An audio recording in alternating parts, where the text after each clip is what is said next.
కొద్దిసేపటి క్రితమే 'zombie Reddy 2' movie నుంచి అప్డేట్ వచ్చింది. 'Zombie Reddy 2' title teaser release అయింది. 'జాంబీ రెడ్డి 1'లో మొత్తం రాయలసీమ బ్యాక్ డ్రాప్ లో జరిగింది. కానీ ఈసారి హైదరాబాద్ బ్యాక్ డ్రాప్ లో జరగబోతోంది అని చెప్పి ఆ వీడియో చూసాక అర్థమైంది. అండ్ మొత్తం యానిమేషన్ ఫార్మాట్ లో ఉంది. కానీ లాస్ట్ లో మాత్రం తేజ సజ్జ ఈసారి నెక్స్ట్ లెవెల్ లో ఉండబోతోందని చెప్పి ఒక చిన్న డైలాగ్ చెప్పాడు. అంతకు మించి ఏం రివీల్ చేయలేదు. అండ్ ఉపేంద్ర గారు ఉండబోతున్నారని చెప్పి రియల్ స్టార్ ఉపేంద్ర అని చెప్పి టైటిల్ కార్డ్ చేశారంతే. ఆయన నేను చూపించలేదు. చూడాలి. కాస్టింగ్ అయితే మారింది.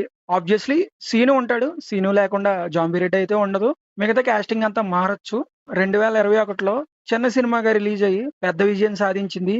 కానీ ఈసారి పెద్ద సినిమాగా రిలీజ్ అవబోతుంది. ఎంత అతి పెద్ద విజయం సాధిస్తుందో చూడాలి. ఎందుకంటే ఈసారి 7 లాంగ్వేజెస్ లో రిలీజ్ అవబోతుంది. తెలుగు, హిందీ, కన్నడ, తమిళ్, మలయాళం వాటితో పాటు ఇంకో 2 లాంగ్వేజ్లు కూడా ఉన్నాయి. Nepali and Japanese. హోప్ ఈ సినిమా వర్కౌట్ అవ్వాలని కోరుకుందాం.